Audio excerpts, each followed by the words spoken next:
Salut tout le monde, aujourd'hui on va apprendre à créer un mot de passe sécurisé et facile à retenir. Donc dans un premier temps, nous allons aller sur Google ou sur n'importe quel autre navigateur et on va taper password check. Vous prenez le premier lien qui tombe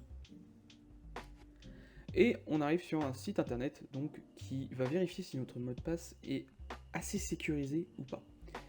Donc on va prendre un exemple. Si votre mot de passe par exemple ne contient pas de majuscules,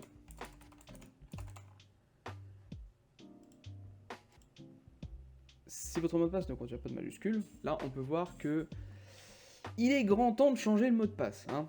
Parce que déjà c'est un mot assez courant, voilà, c'est un mot fréquemment utilisé, donc il faut que vous reteniez quelque chose qui, voilà, que soit vous aimez ou que, quelque chose qui est très facile à retenir pour vous. Je vais pas prendre le mien personnellement parce que, bon, bah déjà, j'ai pas envie de compromettre la sécurité de mes comptes, mais très clairement, il faut pas hésiter à mettre des caractères spéciaux, des majuscules, des chiffres, etc. Donc là, on va un peu modifier, donc on va garder ce mot-là, on va garder le mot ordinateur, et déjà on va rajouter une majuscule. Bon, on voit que ça n'a pas changé grand-chose, mais on peut voir que le nombre de fois qu'il a été utilisé a baissé. On était à 1500 et quelques, et là on est à 277. Maintenant, on va rajouter une autre majuscule au milieu. Et là, le mot de passe est encore trop fréquemment utilisé. Pourquoi? Parce qu'il n'y a que vraiment c'est quelque chose qui est... il n'y a que deux majuscules, quoi. Donc en fait, c'est vraiment facile à craquer et facile à découvrir. Maintenant, on va rajouter un chiffre. Alors, le chiffre ne fait pas tout. Parce que c'est pas parce que vous mettez un chiffre que votre mot de passe est sécurisé. Il va falloir mettre des caractères spéciaux maintenant, et je vais vous montrer lesquels choisir pour moi, je trouve, enfin, les caractères qui sont les plus faciles à retenir, entre guillemets.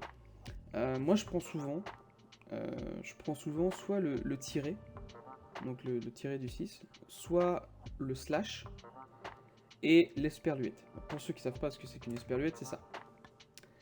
Et l'esperluette, mis un peu au hasard dans le mot, et bah ça fait déjà tout de suite un peu plus professionnel, on va dire, comme mot de passe. Bon, là ils mettent que c'est toujours un mot de passe qui n'est pas vraiment sécurisé, mais bon. Donc là je vais essayer de taper le mien. Donc, hop. Donc vous n'allez pas le voir pour des raisons évidentes. Tac. Puis alors c'est bien un mot de passe à rallonge que j'ai mis. Ah, ils mettent quand même de changer. Ils mettent qu'il est temps de changer de mot de passe quand même, alors que pourtant je l'ai changé il n'y a pas très longtemps. Et alors par contre ils mettent que c'est des mots qui sont fréquemment utilisés, je suis pas d'accord. Mais voilà. Mais il faut savoir que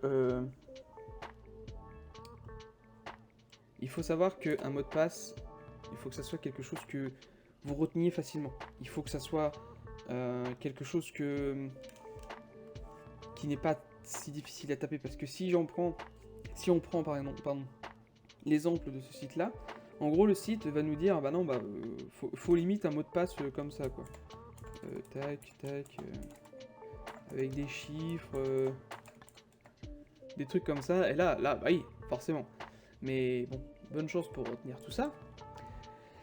Donc moi ce que je vous conseille pour créer un mot de passe vraiment bien sécurisé, c'est de prendre une majuscule. Je sais plus écrire ordinateur. De mettre une deuxième majuscule au milieu de mots. De mettre un caractère spécial, voire 2, voire 3. Et un chiffre. Ou plusieurs chiffres. 25. Ou une date de naissance après. Par exemple. Sans l'étoile. Mais bon, les dates de naissance, c'est souvent à déconseiller à tout prix, parce qu'une date de naissance, c'est très facile à trouver comme mot de passe. C'est tout simplement sur, par exemple, votre carte vitale, c'est sur vos comptes Facebook, c'est sur vos comptes Twitter, etc. C'est vraiment quelque chose de très facile à trouver. Donc si vous avez un mot de passe qui contient votre adresse, votre date de naissance, c'est vraiment déconseillé. Parce que c'est limite votre mot de passe, vous le donnez en fait à la personne qui veut pirater votre compte. Donc c'est vraiment à bannir ce genre de mot de passe. Prenez des mots que vous utilisez peu souvent, comme par exemple le mot esperluette, comme on a vu tout à l'heure. Alors je crois qu'il s'écrit comme ça. Mais déjà, rien que le mot esperluette, voilà, on peut voir que personne ne l'a utilisé déjà. Ça, on s'en fiche un peu il est grand temps de changer de mot de passe. C'était juste pour voir. Le mot esperluette, du coup, est vachement peu connu. Donc là, on va rajouter par exemple ça. On va rajouter du coup une esperluette. 2 chiffres. Et voilà. On remplit quand même un petit peu plus la barre. Mais voilà, n'hésitez pas à faire un mot de passe comme ça, ou alors vous mettez un slash entre les deux. Enfin, il faut vraiment être plutôt créatif, mais le souci c'est qu'il faut savoir le retenir. Ensuite, une petite méthode pour retenir ce mot de passe, c'est tout simplement de les noter.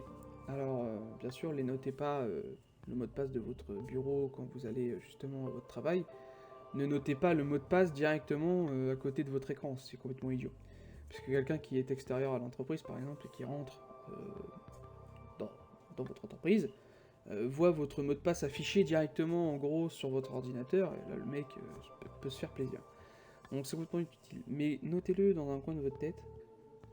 Essayez de le retenir, de le répéter plusieurs fois. Et sinon, ce que je vous conseille, c'est de le noter dans votre téléphone. Dans votre téléphone, vous créez une note. Soit vous codez la note, donc c'est-à-dire qu'il n'y a que vous qui peut la comprendre, genre ouais, aujourd'hui j'ai été acheter une esperluette, machin et tout. Ah, puis c'est marrant parce qu'il y avait un. Enfin, vous faites un texte, voilà, alors c'est compliqué, hein, faut être créatif, certes, mais c'est toujours mieux que de le noter sur un post-it, le laisser à côté de votre ordinateur, et puis votre mot de passe ne sert à rien, c'est comme si vous en aviez pas. Donc voilà un peu ce que je pouvais vous dire, donc c'est une courte vidéo comparée à d'habitude, je sais. Mais voilà, c'était plus de la prévention sur comment choisir un bon mot de passe et pourquoi il faut choisir un bon mot de passe. Donc voilà, c'est pour éviter déjà tout ce qui est les pirates, etc.